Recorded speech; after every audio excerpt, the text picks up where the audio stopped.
El día de hoy nos acompaña Luis Carlos Mera, quien es candidato a la Asamblea Nacional del Ecuador por el partido Democracia Sí. Bienvenidos. Luis Carlos Mera es una persona totalmente humilde. Yo vengo de la clase trabajadora. Toda mi vida ha sido vinculada al sector privado, jamás he estado trabajando en el sector público.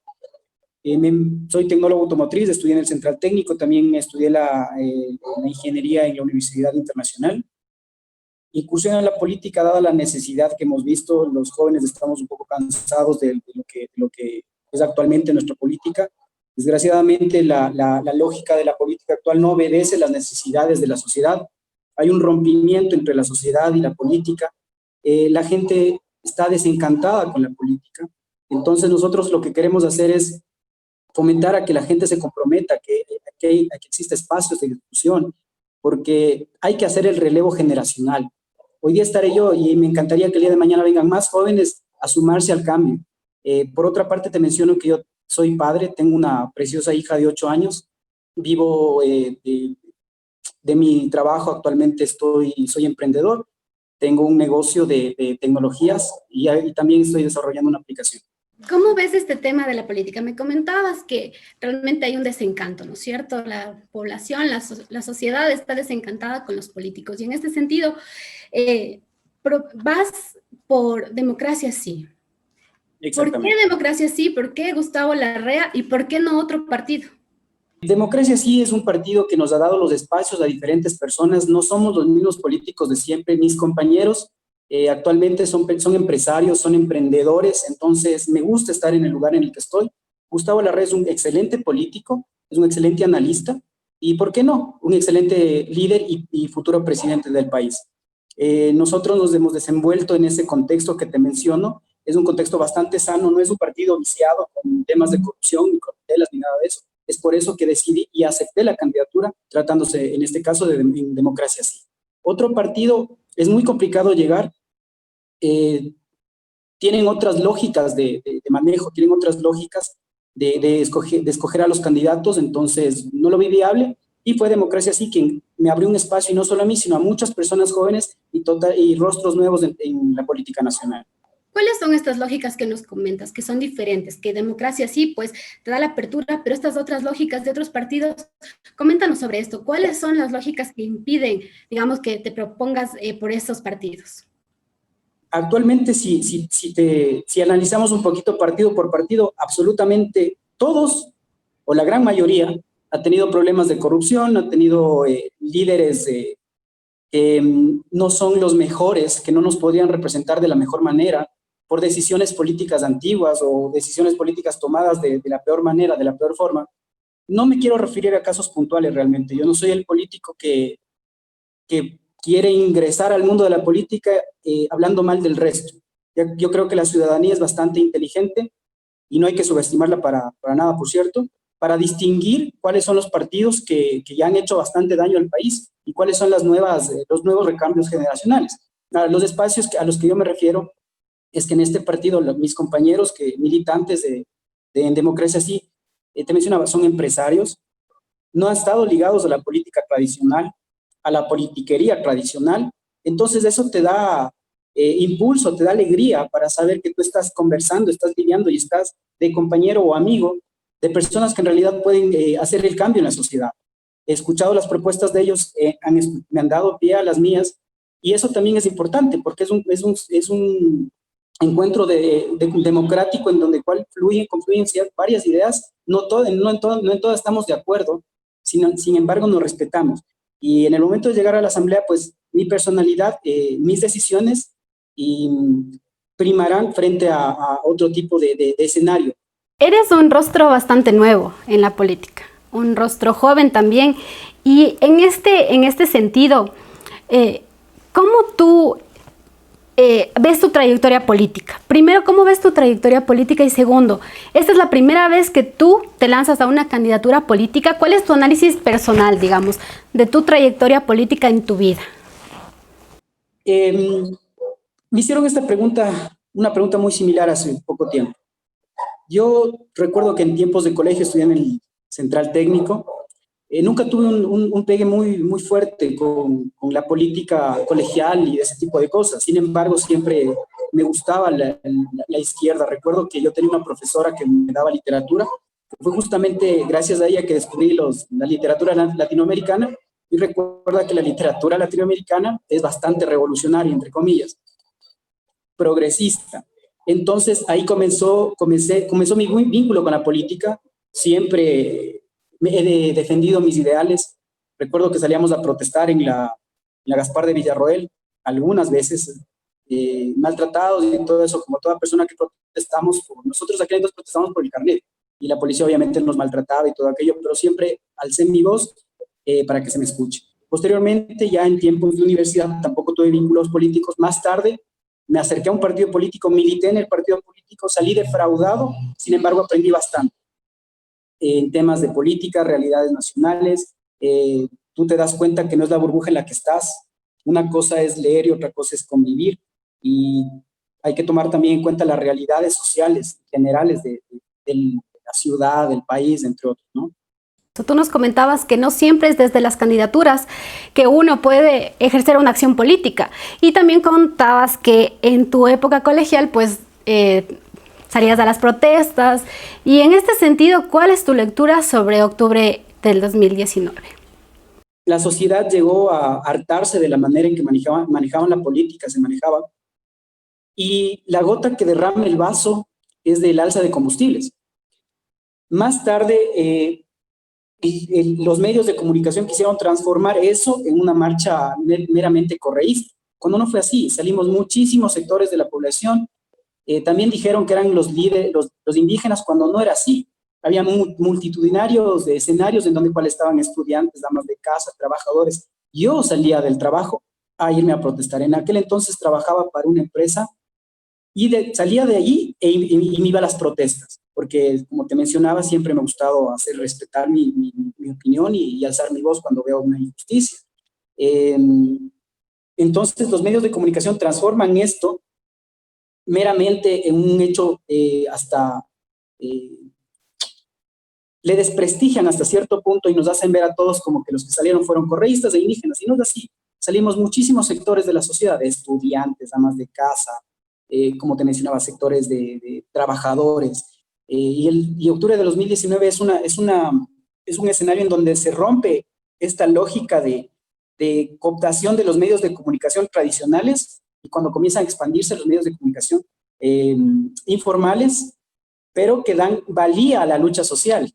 No sé si me dejo entender. En ese momento hay muchos medios de comunicación no tradicionales que comenzaron a hacer la cobertura, y gracias a esos medios de comunicación es que por lo menos tuvimos un escenario de comunicación más amplio, y no el que nos decían, ¿no? No el que solo son correístas, son los indígenas y solo son vandálicos, cuando no era así.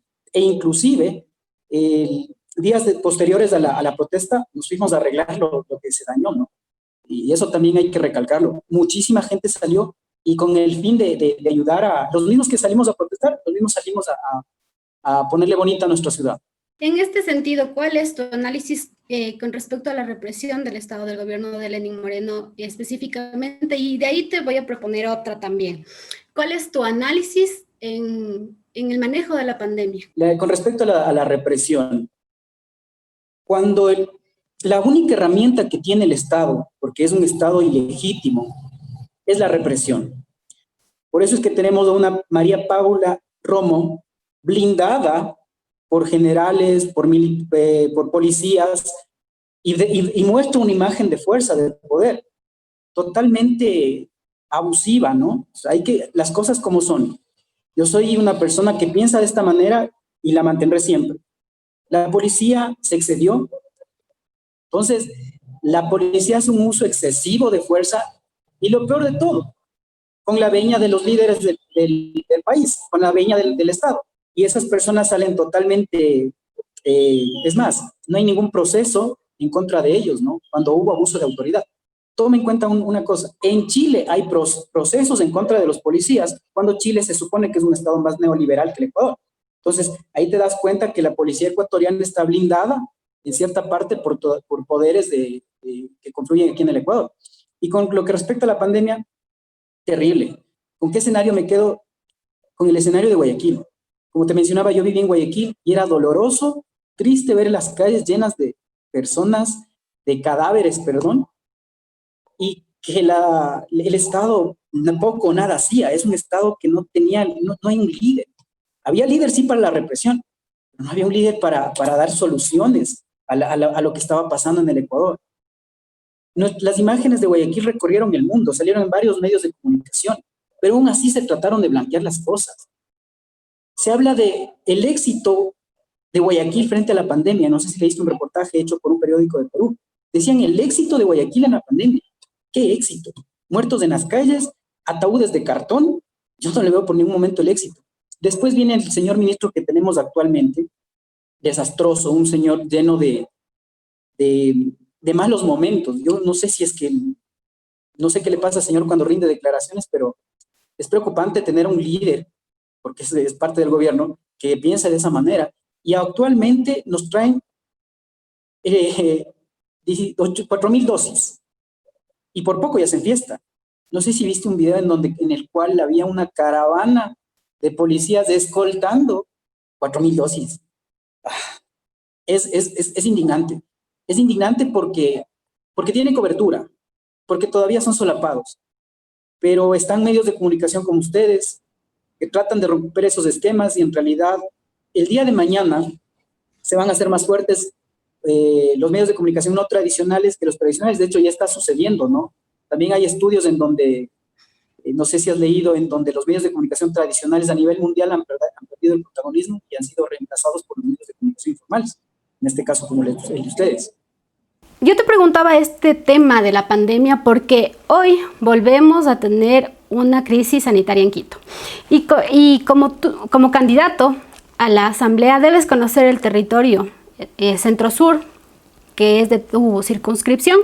Entonces, ¿por qué crees tú? ¿Cuál es la lectura que tienes con respecto a que Chillogallo es la parroquia con más casos de personas que están infectadas del virus? ¿Qué crees tú que pasa hoy por hoy? ¿Y cómo ves además el tema del manejo de Quito, ¿no? Porque realmente somos una de las ciudades con los niveles más altos de contagio. El tema de Chillogallo se debe a varias lógicas, ¿no? Una de ellas es que Chillogallo es la parroquia más grande de mi circunscripción.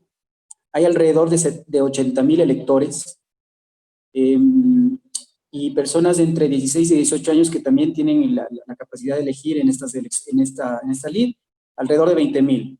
Solo de Chillogallo, hablamos de 100.000 personas solo de Chillogallo, con capacidad de votar, sin mencionar a los niños. Otra lógica también obedece a que Chillogallo es una parroquia muy comercial. No es como, por ponerte un ejemplo, Quito se divide de varias maneras. Una de ellas es por trabajo. Te voy a poner un ejemplo. En la Kennedy, la gente trabaja de manera formal. En Chillogallo no. O sea, la gente que trabaja de manera formal va a tener su teletrabajo, va a tener se va a cuidar un poco más. La gente en Chillogallo no tiene ese amparo de un trabajo formal. Por esa misma causa, tiene que buscarse el pan de cada día. Y eso también es interesante y hasta preocupante, porque no se tiene un respaldo del gobierno. Ellos se preocupan, claro, por aparentar cosas que no existen. En este caso me parece algo muy, muy absurdo. La aglomeración en los medios de transporte, tradicionales, en los buses, en las líneas de metro, entre otros, y que no se te dé la apertura para que vayas en tu vehículo. Entonces, es preocupante todo lo que está pasando. Vuelvo al tema, por ponerte un ejemplo, a Guayaquil. La Metrovía es atestada, pero atestada. Y tú, claro, y estás prohibido de vender anacal. No digo que es correcto, pero también hay que ser comprensible, hay que tener empatía por la gente que se está generando su pan de cada día. No puedes decirle a alguien no salga, si no sale no come. Nosotros no podemos hablar desde nuestra burbuja privilegiada de que no salimos. No, yo soy responsable y no salgo. ¿Y la gente que necesita que comer? ¿Acaso ellos no tienen que salir? Entonces, a ellos tiene que verse un marco de protección a esa ciudadanía, porque son la ciudadanía más vulnerable.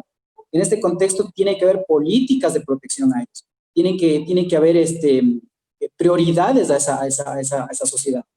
No solo es que es una problemática de que no hay el pan en la casa, sino de que la gente está muriendo. Ya es un tema que ya se extrapola a una situación de vida o muerte. Ya no es tanto de que ya la persona, bueno, en un principio es que tiene que sale a trabajar, es comercio informal, desempleo, esa es la primera problemática. Hoy se traslada hacia otra realidad que es la muerte, vida o muerte de las personas, y en esa situación, ¿qué has pensado tú o qué se ha pensado desde Democracia Sí para resolver esta problemática? Darte toda la razón, primero que nada. Si bien es cierto, una cosa es conseguir el pan de cada día y otra cosa también estar entre la vida y la muerte. Pero hay que hacer otro análisis ahí también, porque también es parte de la problemática, insisto, es la necesidad que tiene la sociedad para alimentarse, para sostenerse. En este contexto es que Democracia Sí plantea lo siguiente: dar a 2 millones de familias tarjetas de consumo para que vayan a reclamar a las tiendas que estén alineadas con el proyecto mensualmente su mercado, ¿no? ¿Cómo se lo va a realizar esto? La gente va a ir a la tienda que esté con el programa, reclama ahí los alimentos y una de las mejores cosas, ¿no? Se va a dar la oportunidad a 400,000 trabajadores del campo para que ellos sean directamente los que envíen los productos acá, eliminando intermediarios, y de esa manera ganan los dos sectores. Porque recuerda también una cosa: el campo fue quien mantuvo a todo el país en la pandemia. Entonces el campo ha sido bastante maltratado, vilipendiado en todo este tiempo, y recién ahora es que se le da la valía de lo que siempre ha tenido, ¿no? Entonces, esto es lo que plantea Democracia Sí, para de alguna forma apalear la grave crisis en la grave crisis en la que nos encontramos y que seguiremos. También nosotros tenemos que seguir hablando con las entidades mundiales, porque de hecho han declarado la falta de alimento como prioridad. En ese contexto se han abierto líneas de crédito a varios países para paliar esto. Es por eso que pues, nosotros tenemos que recurrir al escenario internacional para que nos brinde el soporte en este tema. Con la ayuda de ellos lo haremos. Y ese es un planteamiento de Democracia Sí, un planteamiento de Gustavo Larrea, en el cual comparto totalmente.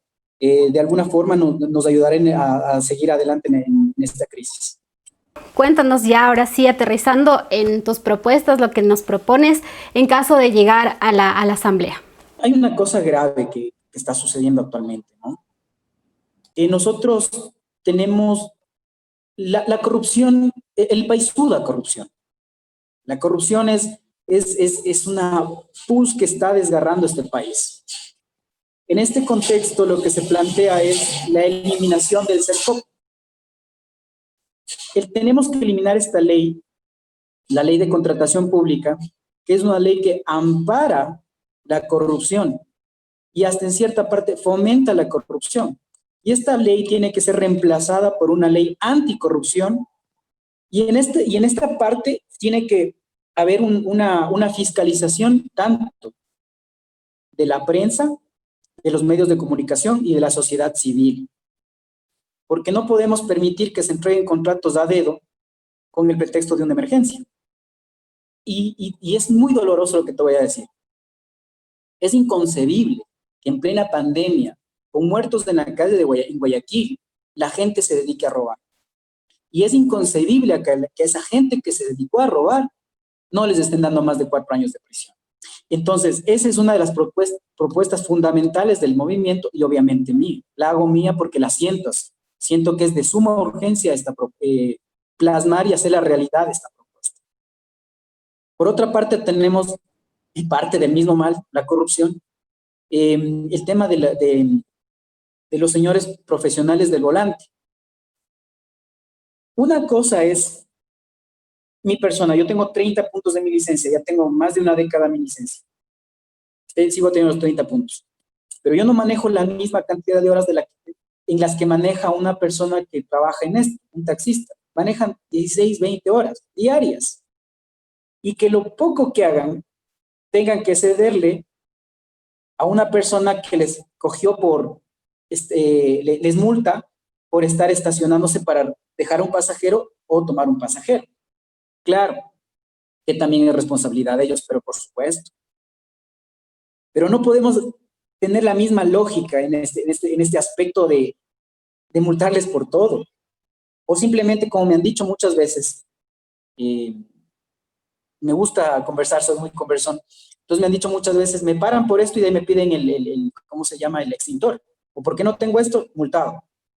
Son personas que trabajan día a día.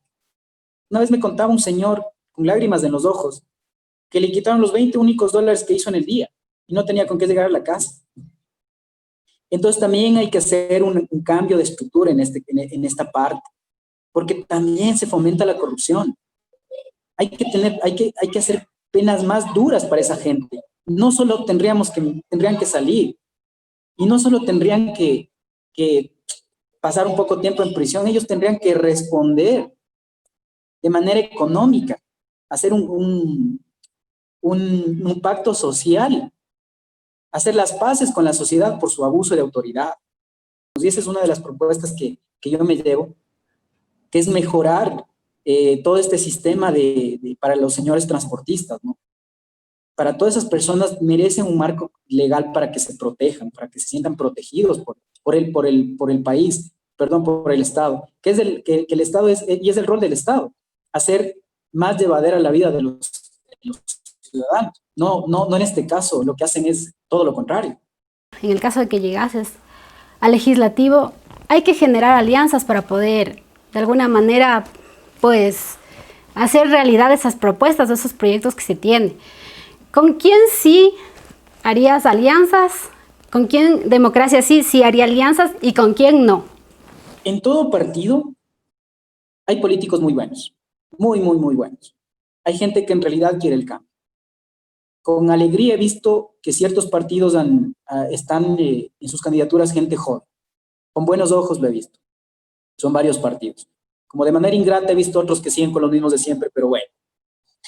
Yo creo que haría una alianza con cualquiera que quiera un cambio en el país, con cualquiera que tenga ética, porque la ética no tiene color. La ética es inherente. La ética es inherente del ser humano. En diferente medida, por supuesto. Pero con personas que sí tengan valía, ¿por qué no hacer alianzas? ¿Y con quién no haría alianzas? Con personas que han estado involucradas en casos de corrupción, con personas que no quieran sacar este país en adelante.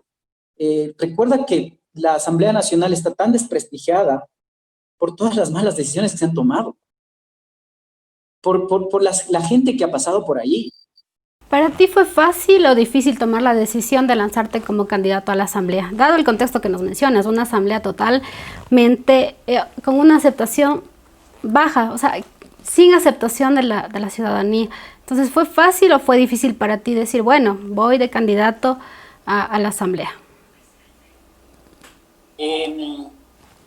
La decisión, para tomar esa decisión me demoré como 10 minutos, como tal. Sin embargo, sí merecía un análisis, sí merece un análisis, ¿no? Anteriormente yo ya me planteaba esta situación y realmente yo decía, entrar a un escenario en donde mucha gente te va a juzgar, te va a insultar, porque, bueno, eso es típico, ¿no? Siempre te dicen muchas cosas, pero no lo tomo personal. Entonces, sí fue un poco complicado ya dar el último sí por esto que te menciono. Pero al mismo tiempo dije, ¿por qué no? No hay peor trabajo que el que no se hace. Y salí a hacer el territorio y me di cuenta que no es como uno piensa. En realidad la gente lo que quiere es un cambio, como te mencionaba, y el hecho que estés ahí y hables con la gente y que te identifiques con la gente, que tengas empatía, hace que te sientas mejor y ya no pienses en lo ingrato que puede ser una candidatura. Pero si es que no hacemos algo, las personas que queremos cambiar el país, si es que dejamos a los mismos de siempre, entonces, ¿qué reclamamos? Tiene que haber un momento en el que las personas, la ciudadanía, los jóvenes, pasen del reclamar al hacer, porque ese momento es cuando tú te das cuenta que comienza un cambio, que quieres el cambio, porque tú estás de afuera, dices, ay, sí, todo está mal, pero propongamos y hagamos. Entonces, en este momento que yo, es que en el que me encuentro actualmente, y me encanta, porque, porque hay que hacerlo, las cosas hay que hacerlas. Entonces, cuando tú ya tomas la decisión y quieres cambiar el país, es cuando te das cuenta que que tomaste una decisión y estás haciendo un buen trabajo. Y esto no es de ahora, ¿no? Esto es para el futuro, porque los grandes cambios merecen grandes procesos. Por ahí dicen que la voz del pueblo es la voz de Dios. ¿Cuáles son las demandas que tú has prestado más atención o las que son más repetidas en la ciudadanía? Hace algún tiempo atrás, un señor se me acercó y me dijo lo siguiente: ¿usted qué obra nos va a dar? Le dije: mi estimado, nosotros desde la Asamblea Nacional no hacemos obras. Nosotros fiscalizamos y legislamos. Yo no le puedo mentir, así pierdo. Yo no estoy para eso. Las cosas, para mí es preferible decir la verdad, aunque suene crudo, que llenarles de esperanzas y no cumplirlas. Ahora, respondiendo a tu pregunta, la gente lo que quiere es empleo, salud, casas, y se preocupa mucho por el bienestar de las futuras generaciones, lo cual me encanta escuchar de la gente, porque dice: ¿qué les vamos a dejar a nuestros hijos? Y eso es lo bonito de quizás del latinoamericano, la empatía con nuestra familia, ¿no? Creo que el latinoamericano somos mucho más unidos, somos más querendones de nuestra familia. Esas son las cosas que he escuchado de la ciudadanía. Pero una cosa quiero puntualizar: cuando piden trabajo, no te piden, pues, como ciertos políticos plantean, la flexibilización laboral, y aunque sea paguen lo que sea, pero piden trabajo. No les aseguren, pero bueno, tienen trabajo. No, la gente quiere trabajo con dignidad, quiere un trabajo digno, no quiere limosnas, no quiere miserias, como ciertas personas, ciertos candidatos lo plantean. Voy a ser muy directo en este momento. Guillermo Lasso lo plantea, y hace algunos años atrás también Noboa lo planteaba, y si es que le hubieran dejado participar también diría lo mismo. Ecuador quiere empleo, pero yo pienso que no el tipo de empleo que el señor da en sus bananeras, que son a niños de 16, 14 años de edad en jornales, ¿no? Claro, les hace trabajar jornadas, ¿no? Jornaleros. Eso no quiere el país quiere trabajo digno. Para concluir, bien cortito, un mensaje para la ciudadanía. Invitarles a que averigüen un poco más acerca de Democracia Sí. Somos gente nueva. En este momento nosotros tenemos el compromiso como ciudadanía de votar. Este compromiso tiene que ser fundamentado, tienen que investigar, insisto una vez más, por personas que pueden aportar al país. Entonces les invito a votar por Democracia Sí. Estamos en las listas 20.